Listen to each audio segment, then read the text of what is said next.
Au début du film, nous observons une certaine Lynn. Avec son père, la fille s'inscrit dans une école d'élite. Lynn reçoit des prix élevés aux Olympiades de mathématiques et possède un excellent portfolio. Meng affirme que dans leur famille, sa fille sera la première à aller à l'université. L'homme est prêt à emprunter de l'argent pour payer la prestigieuse école. Mais Lynn pense que c'est une mauvaise idée. L'écolière impressionne le directeur en calculant rapidement dans son esprit que leur famille devra débourser 50 000 $ pour fréquenter cet établissement. Le directeur Walsh est impressionné par les capacités de Lynn et lui propose de fréquenter l'école gratuitement. De retour à la maison, une joyeuse écolière joue du piano. Lorsque Man rentre du travail, il offre à sa fille un nouvel uniforme scolaire et de nouvelles chaussures. Au dîner, Lynn dit qu'elle aimerait participer à un cours facultatif d'été en musique, mais son père s'y oppose car cela pourrait l'empêcher d'entrer dans un collège prestigieux, dont le directeur Walsh a promis de parler. Le jour de la rentrée, l'écolière rencontre Grace, qui l'aide à prendre une bonne photo pour l'album de fin d'études. Lynn joue du piano et aide son amie à résoudre un problème de mathématiques dont le texte est à l'envers. Cela impressionne Grace. Une amie demande à Lynn de l'aider en mathématiques. Grace a besoin d'une note supérieure à 3 pour être admise à l'entretien. Lynn dit qu'elle n'a pas du tout le temps, mais accepte d'aider son amie. Pendant l'examen de mi-parcours, malgré sa préparation, Grace n'arrive pas à résoudre quoi que ce soit. Lynn veut aider son amie et écrit les réponses pour elle. Grâce à son esprit et à sa dextérité, l'écolière transmet les réponses à Grace et cela passe inaperçu. Le dernier jour du semestre arrive. Grace est folle de joie car sa note est encore plus élevée que 3, ce qui signifie qu'elle obtiendra un entretien. Une amie suggère à Lynn de s'enfuir de son dernier cours et de s'amuser un peu. L'écolière accepte et se rend chez Grace, où elle voit également le petit ami de son amie. Il s'avère que son père fait partie du conseil d'administration de l'université où Lynn va s'inscrire. Le gars dit qu'il peut l'aider si l'écolière l'aide en maths autant que Grace. Lynn est d'accord et calcule que ses dépenses éventuelles s'élèveront à 12 000 $. Le gars est d'accord et dit qu'il ne manquera pas de parler à son père de l'inscription de Lynn. Bientôt vient une réception de charité de l'école. Après celle-ci, Lynn joue du piano lorsqu'une idée incroyable lui passe soudain par la tête. En cours de musique, l'écolière réunit Grace, son petit ami, et les amis de ce dernier. Lynn leur explique qu'ils doivent mémoriser des mélodies et des mouvements de main en les jouant. Il y aura une mélodie différente pour chacune des 4 réponses du test. Si le professeur demande soudain ce que tu fais, tu peux toujours dire que tu joues un air à mémoriser, ce qui peut être confirmé dans le cours de piano. Lynn entreprend de préparer ses amis en répétant avec eux des airs et des mouvements de main. Le test se déroule parfaitement et grâce à l'écolière, tout le monde s'en sort. Grace et son petit ami offrent même des chaussures à Lynn pour la remercier de son aide. L'écolière continue de donner des leçons de piano qui augmentent ses revenus et permettent à la famille de payer le loyer. Soudain, Lynn est convoquée dans le bureau du directeur et elle est très nerveuse. Cependant, l'homme dit qu'il voulait informer l'écolière d'un concours entre les meilleurs élèves. L'adversaire de Lynn sera Bang. Le gars vit dans un quartier défavorisé et essaie très fort d'étudier pour avoir une vie meilleure. En plus, Bang est très honnête et refuse d'aider ses professeurs qui veulent tricher sans réfléchir à un examen.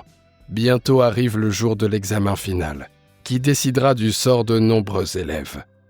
Bang attend à l'avance le début dans la salle de classe. Bientôt apparaît Lynn, qui est prête à aider ceux qui l'ont payé. Bang résout tout assez rapidement et à la fin des tâches voit l'indication de la variante de l'épreuve. Le professeur explique qu'en raison des résultats trop élevés des derniers tests, il a été décidé de faire 2 variantes pour le test final de connaissances. Grace et les autres élèves de l'écolière paniquent, car comment peut-on leur dire quelle est leur option? Et que faire si elle ne correspond pas à l'option décidée par Lynn? L'écolière vérifie la fin du test et se rend compte qu'elle a la première option. Le petit ami de Grace a de la chance. Il a également obtenu la première option. Mais l'un des élèves de Lynn, Chapin, ainsi que Grace, ont obtenu la deuxième option. L'écolière montre à nouveau qu'elle a la première option, puis commence à dicter des réponses. Alors que de nombreux élèves remettent les résultats de leurs tests, Lynn échange rapidement ses tâches avec Chapin et résout la deuxième option. En seulement 10 minutes, l'écolière le résout et commence à dicter les réponses à ceux qui ont obtenu des tâches alternatives. Le temps s'écoule, mais Lynn continue de dicter rapidement les devoirs restants à ceux qui ont échoué. Finalement, l'écolière se lève et rend son test. Alors que Lynn est assise à l'extérieur, elle et Chapin sont soudainement appelés dans le bureau du principal. Walsh dit que Bang lui a confié avoir vu un voisin jeter un coup d'œil aux réponses de Lynn. Le professeur de mathématiques dit que c'est étrange, car ils n'avaient pas les mêmes options. Le principal laisse Lynn partir, mais lui demande soudain de rester dans le bureau.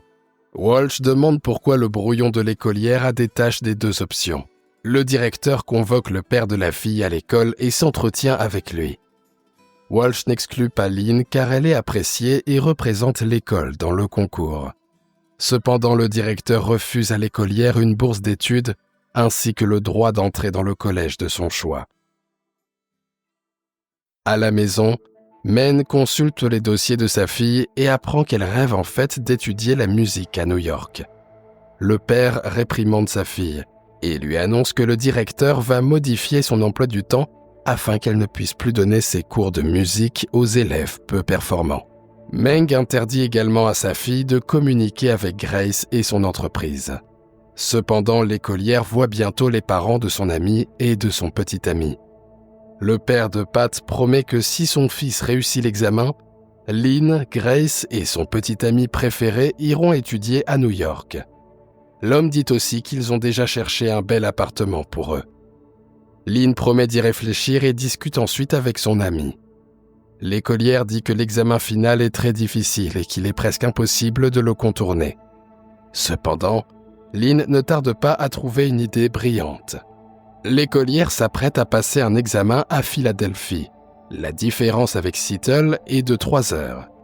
Lynn prévoit d'apprendre par cœur les réponses à l'examen, puis de les envoyer à Grace et à son petit ami à temps pour qu'ils puissent les obtenir.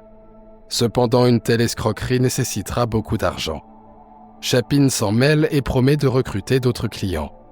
Pat a une question. Comment mémoriser 150 réponses ? Lynn lui dit qu'ils ont le droit d'apporter un crayon et une gomme à l'examen. L'écolière suggère de mettre un code-barre sur le crayon dont l'épaisseur des traits indiquera les réponses. Lynn décide de parler à un autre élève intelligent. Bang est très contrarié. Il se rendait à un entretien d'embauche lorsqu'il a été attaqué par des brutes locales. La direction a refusé de reporter l'entretien et Bang a perdu sa chance d'aller à l'université. Lynn suggère que le gars triche ensemble à l'examen final et obtienne de l'argent pour l'admission de la part de jeunes riches. Bang accepte et se rend à l'imprimerie. C'est là que Grace et son petit ami imprimeront le code-barre sur les crayons. Lynn et Bang prévoient d'aller à l'école à Philadelphie et de mémoriser les réponses, chacune comportant 75 questions, pendant l'examen. Il faudrait ensuite les envoyer à Grace et Pat pour qu'elles puissent apposer un code-barre sur les crayons avant l'examen à Seattle. Pour cette escroquerie, Bang recevra 150 000 et Lynn elle-même 250. La fille ment à son père en lui disant qu'elle s'envole pour Philadelphie pour la finale du quiz. Après avoir répété le plan, Pat joue une scène d'interrogatoire au sujet de Bang. Le petit ami de Grace mentionne avec désinvolture un détail de l'attaque. Bang est choqué car il se rend compte que Pat a tout manigancé pour qu'il perde sa chance d'aller à l'université et accepte l'arnaque. Lynn est également furieuse. Elle se querelle avec Grace, estimant que ce comportement et cette manipulation sont dégoûtants. Bientôt, Lynn et Bang décident finalement de prendre l'avion pour Philadelphie. Cependant, après une conversation, l'écolière dit qu'ils doivent faire autre chose. Bientôt, la nuit précédant l'examen arrive. Grace découvre que le lieu de l'examen a changé pour être plus strict. Cependant, Lynn et Bang ne sont pas prêts d'abandonner. Ils sont prêts à prendre des risques pour l'avenir qu'ils méritent. Le jour de l'examen arrive. Après avoir été contrôlés à l'entrée, Bang et Lin cachent leur téléphone dans les toilettes et se rendent à l'auditorium. Après avoir rapidement résolu la première partie de l'épreuve, ils commencent à mémoriser les réponses. Pendant une pause, Lin se rend aux toilettes et envoie sa partie des réponses à ses complices. Bang, de son côté, exige 100 000 $ supplémentaires pour l'agression. Pat transfère 50 000 et promet qu'elle trouvera le reste. Après cela, Bang envoie les réponses. Il est temps de résoudre la deuxième et la troisième partie. Après avoir accompli les tâches, les élèves mémorisent à nouveau les réponses et se dirigent vers les toilettes. Bang entend frapper à sa cabine, mais continue à envoyer les réponses. Sous l'effet du stress, le gars se lève d'un bond, il fait tomber et abîme le couvercle de la chasse d'eau, ce qui éveille les soupçons. Lin, elle, fait la queue pendant longtemps et arrive enfin aux toilettes. L'écolière n'a pas le temps d'envoyer toutes ses réponses qu'on lui demande de quitter les toilettes. Lin cache son téléphone dans sa chaussure puis marche dans le couloir. L'écolière voit Bang être interrogé au sujet du téléphone que le gars a jeté dans les toilettes. Lin décide d'aller chercher un verre d'eau et cache discrètement le téléphone sous le couvercle de la glacière. L'écolière retourne ensuite à l'auditorium et écrit les réponses qu'elle n'a pas eu le temps d'envoyer au brouillon. Nerveuse, Lin essaie de mémoriser les réponses que son partenaire n'a pas eu le temps d'envoyer. Lin décide de le faire en interprétant un air au piano. Ayant mémorisé les réponses, l'écolière provoque des vomissements et s'échappe de l'examen. Miraculeusement, Lin parvient à échapper aux examinateurs et à envoyer les réponses à ses amis à temps.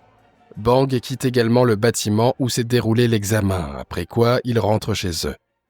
Bientôt, Grace et les autres étudiants qui ont réussi l'examen organisent une fête.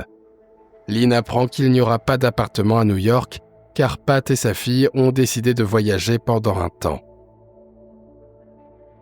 L'écolière a l'impression d'avoir été utilisée et rentre chez elle. Au journal télévisé, Grace apprend une étrange nouvelle. Tous ceux qui ont passé l'examen avec elle et Bang seront obligés de le repasser pour exclure toute tricherie. Lin se rend compte que c'est terriblement injuste. En plus, certains élèves ne peuvent pas se le permettre. L'écolière va voir Bang et lui dit qu'il devrait avouer pour aider les innocents. Cependant, le gars supplie Lin de ne pas le faire, parce qu'il vit illégalement aux États-Unis et que lui et sa mère seraient expulsés pour une telle chose. À la maison, l'écolière pleure et avoue tout à son père. Men conseille à sa fille de faire ce qui est juste. Lin va voir le père de Pat et lui dit qu'elle a des preuves indiquant que c'est Pat qui a élaboré le plan pour tricher à un examen crucial. De plus, Pat a engagé les gars pour forcer Bang à participer à son escroquerie. Lin fait chanter le père de Pat, exigeant de créer un fonds pour aider ceux qui ne peuvent pas repasser l'examen, ainsi que pour aider au statut migratoire de Bang et de sa famille. La fille elle-même n'exige rien et dit qu'elle veut tout gagner uniquement par son propre travail. C'est la fin du film. Merci à tous d'avoir regardé ce film jusqu'au bout. Donne un like à cette vidéo et écris dans les commentaires ce que tu penses de ce film. Et à bientôt dans de nouvelles vidéos.